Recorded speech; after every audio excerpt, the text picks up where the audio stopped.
Hello friends, welcome to GK Notes. In this video, we are going to study about Aurangzeb, which is a part of Mughal period and a part of medieval history. So let's start it. So Aurangzeb का timeline था from 1658 to 1707. Question number 1. Under which title Aurangzeb was crowned at Delhi? Answer is Alamgir. So Aurangzeb को दिल्ली में crown किया गया under which title? Answer हो जाएगा Alamgir. Question number 2. For how many years did Aurangzeb rule? Answer is Aurangzeb ruled for 50 years till his death in February 1707 in Ahmednagar. So कितने वर्षों तक Aurangzeb rule किया? आंसर हो जाएगा औरंगजेब 50 इयर्स तक rule किया और उसका डेथ कब हुआ? फरवरी 1707 में और कहां पे? अहमदनगर में. Question number 3. When and where did Aurangzeb die? Answer is February 1707 at Ahmednagar. So कब और कहां औरंगजेब का डेथ हुआ? तो अहमदनगर में हुआ और कब हुआ? February 1707 में. Question 4. Which Maratha ruler rose to power and were a force to reckon with during the first 23 years of Aurangzeb's rule? Answer is Marathas under Shivaji. So जो औरंगजेब का पहला 23 साल था उसके रूल का या उसके राज का, तो कौन सा मराठा रूलर पावर में आया and were a force to reckon with? Answer हो जाएगा Marathas under Shivaji Maharaj. Now question number 5. Which Sikh Guru was captured and executed by Aurangzeb? Answer is Guru Tegh Bahadur, the ninth Guru of Sikhs in 1675 because he refused to embrace Islam. तो वो कौन से सिख गुरु थे जिन्हें capture किया गया और execute किया गया बाई औरंगजेब? आंसर हो जाएगा गुरु तेग बहादुर और वो 9th गुरु थे सिक्स के. और कब ये हुआ? 1675 में. और क्यों हुआ? क्योंकि he refuse to embrace Islam. Question number 6. Who was Guru Tegh Bahadur's son? Answer is Guru Gobind Singh and he was the 10th Sikh Guru. So Guru Tegh Bahadur के बेटे का क्या नाम था? आंसर हो जाएगा गुरु गोबिंद सिंह और वो 10वें सिख गुरु थे. Question number 7. Which Sikh Guru organized his followers into a community of warriors called Khalsa to fight the Muslim tyranny and avenge the killing of his father? Answer is 10th and last Sikh Guru, Guru Gobind Singh. तो वो कौन से सिख गुरु थे जिन्होंने एक community of warrior organise किया जिसको खालसा कहते थे ताकि वो मुस्लिम टिरेनी से फाइट कर सकें और अपने फादर के डेथ का बदला ले सकें? आंसर हो जाएगा 10th and last Sikh Guru, Guru Gobind Singh. Now question number 8. Guru Gobind Singh organized his followers into a community of warriors to fight the Muslim tyranny and what was that community of warriors called? Answer is Khalsa. So Guru Gobind Singh ने organize किया community of warrior ताकि वो मुस्लिम tyranny को fight कर सकें. तो उस community of warriors को क्या कहते थे? आंसर हो जाएगा Khalsa. Question number 9. Who assassinated Guru Gobind Singh? Answer is an Afghan at Nandir in Deccan in 1708. So Guru Gobind Singh ji को किसने assassinate किया? एक अफगान ने. और कहां पे? at Nandir in Deccan in 1708. Question 10. After Guru Gobind Singh was assassinated, which trusted disciple and successor continued the war against Mughals? Answer is Banda Bairagi. So Guru Gobind Singh के assassination के बाद उनका कौन सा trusted disciple या successor था जिसने war against Mughal को continue रखा? आंसर हो जाएगा बंदा बैरागी. Question 11. Who was the most powerful Maratha king and an arch enemy of Aurangzeb? So सबसे पावरफुल मराठा किंग कौन थे और औरंगजेब के आर्क एनिमी भी थे? आंसर हो जाएगा Shivaji Maharaj. Question number 12. With which king Aurangzeb conspired to eliminate Shivaji? Answer is Jai Singh of Amber, a Rajput. So कौन से किंग के साथ औरंगजेब ने कंस्पायर किया शिवाजी को एलिमिनेट करने के लिए? आंसर हो जाएगा जय सिंह ऑफ अम्बेर, वो एक राजपूत थे. Question 13. How did Aurangzeb imprison Shivaji? So Aurangzeb conspired with Jai Singh of Amber.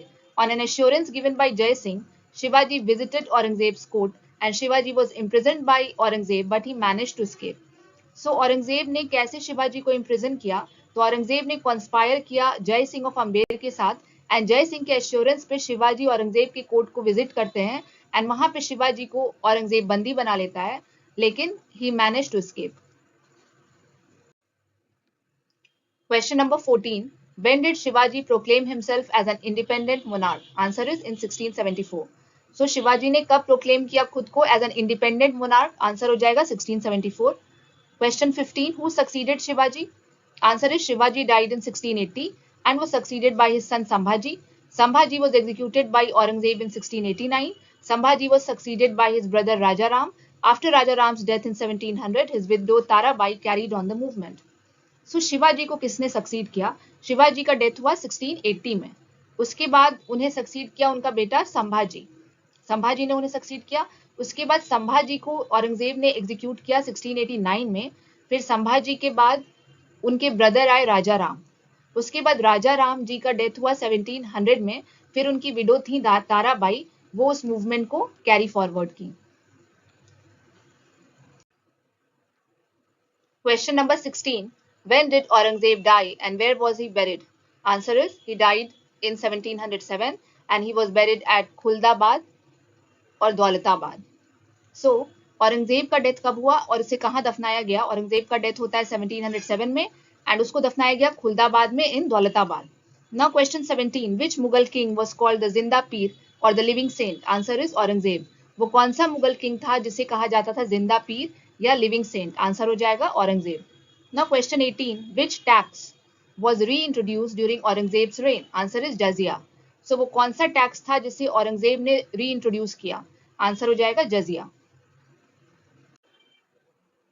Question 19. Which foreign invasions led to the decline of the Mughal Empire? Answer is foreign invasions by Nadir Shah and Abdali and British conquest of India. So वो कौन सा foreign invasions था जिससे Mughal empire का decline होने लगा? तो answer हो जाएगा जो फॉरेन इन्वेजन्स था नादिर शाह के द्वारा एंड अब्दली के द्वारा और जो ब्रिटिश कॉन्क्वेस्ट हुआ इंडिया का, उससे मुगल एम्पायर डिक्लाइन होने लगा। Question number 20. Name some later Mughals who came after Aurangzeb. So कुछ लेटर मुगल्स का नाम बताना है जो औरंगजेब के बाद आया। तो सबसे पहले औरंगजेब के बाद आया बहादुर शाह फर्स्ट, फिर जहांदार शाह, उसके बाद फारूक सियार के बाद मोहम्मद शाह, देन अहमद शाह, उसके बाद आलमगीर द सेकेंड, फिर शाह आलम द सेकेंड, उसके बाद Akbar two and then Bahadur Shah the second. Question number 21. Which later Mughal king ascended the throne with the help of Zulfikar Khan and abolished जजिया? तो वो कौन सा लेटर मुगल किंग था जो कि राजगद्दी पे बैठा किसके हेल्प से? जुल्फिकार खान के हेल्प से एंड जजिया को एबॉलिश किया? आंसर हो जाएगा Jahandar Shah. Question 22. Which Mughal king ascended the throne with the help of Sayyid brothers Abdullah Khan and Hussain Khan? तो वो कौन सा मुगल किंग था जो राजगद्दी पे बैठा किसके हेल्प से? सैयद ब्रदर्स के हेल्प से। एंड सैयद ब्रदर्स कौन थे? अब्दुल्ला खान एंड हुसैन खान। तो आंसर हो जाएगा फारूक सियार। Now question number 23. Who raided India and took away Takhte Taus और the peacock throne and Kohinoor diamond? So जो तख्ते तौस था, पीकॉक थ्रोन और जो कोहिनूर डायमंड था, उसे कौन लूट के ले गया? आंसर हो जाएगा नादिर शाह। और ये जो टाइम लाइन है that is 1738 1739। Question 24. During whose reign Nadir Shah invaded India? Answer is Muhammad Shah. So Nadir Shah ने कब हमला किया इंडिया पे? किसके राज के समय? आंसर हो जाएगा Mohammad Shah. Question 25. Who was the general of Nadir Shah? Answer is Ahmad Shah Abdali. So Nadir Shah के जनरल का क्या नाम था? Ahmad Shah Abdali. Question 26. Who was the last Mughal emperor? Answer is Bahadur Shah second. Last Mughal emperor कौन था? Bahadur Shah second. Question number 27. Where was Bahadur Shah II deported? Answer is Bahadur Shah II was made premier during the 1857 revolt. He was deported to Rangoon, Burma, now Myanmar, in 1858 and where he died in 1862. So Bahadur Shah second को कहाँ deport किया गया? तो बहादुर Shah second को premiere बनाया गया during the 1857 revolt and फिर उसे डिपोर्ट किया गया रंगून में जो कि प्रेजेंट डे म्यांमार है एंड ये कब हुआ? 1858 में एंड उसका डेथ होता है वहीं पे 1862 में। Now question 28. When and where did Bahadur Shah second die? Answer is in Rangoon, Burma, now Myanmar in 1862। So कब और कहाँ बहादुर शाह का डेथ हुआ? रंगून में हुआ जो कि पहले बर्मा कहते थे, नाउ प्रेजेंट डे म्यांमार, और कब हुआ? 1862 में। So now you can also follow GK Notes on Telegram and the link is given in the description box of this video. And जितने भी प्लेलिस्ट हैं एंशिएंट हिस्ट्री के एंड मिडिवल हिस्ट्री के, उसका भी लिंक डिस्क्रिप्शन बॉक्स में है, वहां से आप जाके सारे वीडियोस देख सकते हैं। Thank you so much for watching this video and if you like the content then please do like, share and subscribe GK Notes.